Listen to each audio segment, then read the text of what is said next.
بسم اللہ الرحمن الرحیم۔ میرے پیارے بچوں، السلام علیکم۔ آپ دیکھ رہے ہیں کہ عمران خان کی صحت کو سیاست کے لیے کون استعمال کر رہا ہے۔ یہ جو ہماری حکومت ہے، ان کو ذرا بھی احساس بھی نہیں ہے۔ یہ کہتے ہیں جی ان کی حلیمہ بی بی اور ان کے جو دھرنا دے کے بیٹھے ہوئے لوگ، وہ عمران خان کی صحت کو سیاست کے لیے استعمال کر رہے ہیں۔ اب دیکھیں، فضا کے اندر انہوں نے تو نہیں کیا کہ عمران خان کے آنکھوں کے بارے میں جو رپورٹ ہے، کبھی کہتے ہیں جی اینک لگ جائے گی، شیشہ موٹا ہو جائے گا، فلانا ہو جائے گا، اور عمران خان کو کچھ بھی نہیں ہے۔ ایسی بات نہیں ہے۔ 73-74 سال اس کی عمر ہے۔ اس پورے پاکستان کا وہ ان ریئل سینس وہ وزیر اعظم ہے۔ یہ جھوٹا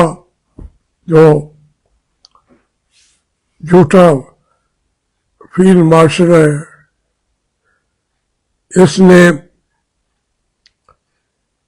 اس کو ایک تو مینڈیٹ چرا لیا، چھین لیا، چرا لیا۔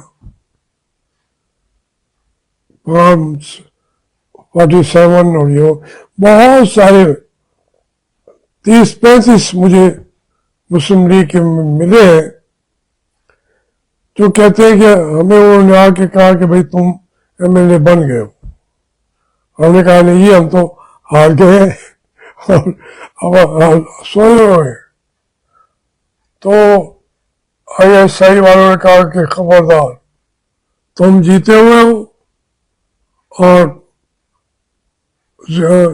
تمہیں اسمبلی میں جا کے بیٹھو گے۔ ان بیچاروں کو بھی پکڑ کے، اور بیچارے کیا ہیں، ان کو مزہ آ گیا، ہارا ہوا الیکشن ان لوگوں نے جتا دیا۔ اب اس میں عمران خان کا جو اصل ایک مقام تھا، وہ مقام آپ نے چھین لیا، اور پھر جیل کی ساری باتیں ہم جانتے رہے ہیں۔ یہ زرداری صاحب سے بڑی وہ بھی تقریریں کر رہے ہیں کہ یار کچھ تو یاد کرو۔ زرداری صاحب کی اتنی جیلوں کے اندر فرنیچر ہوتا تھا، AC ہر جیل میں لگے ہوئے تھے،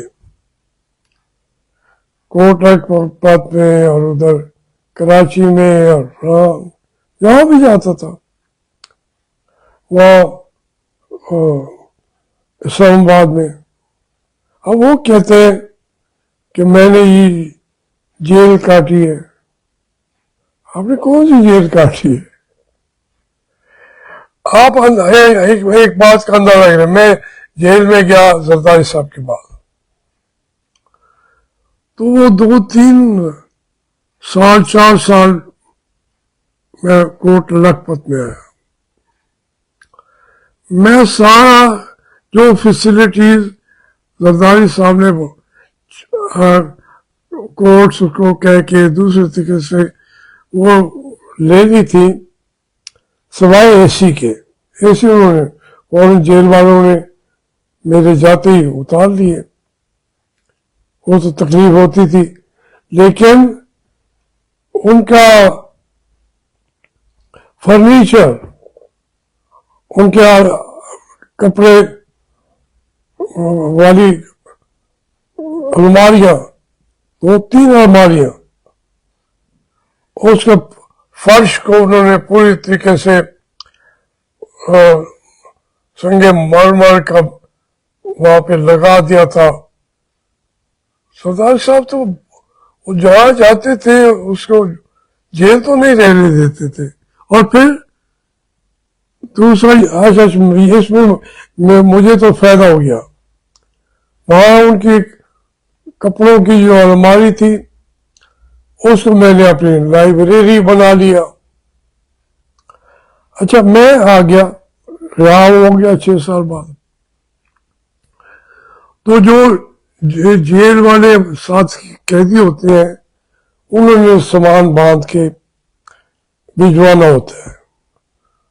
انہوں نے سامان باندھا، ملتان میرے گھر میں آ گیا. ہم نے اس کو کھولا تو اس میں ٹرک پہ آیا. جب وہ چیزیں کھولی تو سب سے زیادہ فرنیچر کا سامان زرداری صاحب کا تھا. 6 کرسیاں تو ان کی ابھی میرے سامنے پڑی ہوئی ہیں، کبھی آپ کو یہاں دکھا بھی دوں گا. یہ کچھ جیلیں ہوتی ہیں. پھر اے سی پہلا ملا ہے زرداری صاحب کو، دوسرا ملا ہے میاں نواز شریف کو. بھٹو صاحب کو وہ اے سی نہیں ملا تھا. ہمیں تو انہوں نے جو وہ پنکھے ہوتے ہیں آج کل اپنا کول ایئر کے کیا، وہ بھی نہیں دیا زرداری صاحب کو. اچھا اس سے بعد پھر وہ اسی شہر میں ہسپتال میں چلے جاتے تھے، کسی کوٹھی کو ساتھ لے کے ہسپتال کے وہاں شفٹ ہو جاتے تھے. وہاں پھر آرام سے ناچ گانا بھی ہو رہا ہے، ڈانسر آ رہی ہے. یہ میلہ تھا. ایکچولی چونکہ ان کا ذہن جو ہے وہ ڈاکو کا ذہن تھا. وہ جیل کاٹنے کے طریقے بھی جانتے تھے، ہمیں بھی بتاتے تھے. مجھے ایک دفعہ ان کی ہمشیرہ آئیں، انہوں نے کہا آصف کہہ رہا ہے کہ آپ پاکستان کے 5-6 شہروں میں خود اپنے خلاف پرچے کروائے. آپ کے رشتے دار میں سے کوئی وہ اس کو ایف آئی آر درج کرائے کہ جاوید ہاشمی نے ہمارا 5 لاکھ دینا ہے یا 10 لاکھ دینا ہے، یہ جائیداد کا جھگڑا ہے، وہ کیس چلا دو، پھر اس میں آپ کی پیشی وہ رکھ دیں گے. آپ ایک جگہ پہ بیٹھے نہیں رہو گے، اسی پہ آپ ملتان چلے جاؤ، 10-15 دن وہاں بچوں کے ساتھ گزارو. اس طریقے سے 12 سال 14 سال بھی گزارنے پڑے تو گزار لیں گے. اور جیل میں کئی ایسے لوگ ہیں جو اندر بیٹھ کے باہر ملک کے اندر ڈکیتی کرواتے رہتے ہیں. اور سیاسی سوچ رکھنے والا جیل میں پڑا ہوا یہ تو سوچ بھی نہیں سکتا کہ میں اپنی حکومت کو، اپنے لوگوں کو یہاں سے بیٹھ کر قتل بھی کروا سکتا ہوں، مروا بھی سکتا ہوں. اب جیل میں تو جو کرمنل تھے وہ تو خود جیل میں آ کے بیٹھ جاتے تھے، کوئی چھوٹا موٹا کیس کرا کے پھر اپنی مرضی کا نوکر جو ہوتا اس کے اوپر بھی ایک چھوٹا کیس کرا کے اس کو بھی ساتھ لے آتے تھے. 2-3 نوکر ان کے ہو جاتے تھے اور وہاں سے بیٹھ کے وہ ملک میں یہاں بیٹھ کے جیل میں وہ اپنے مخالفوں کو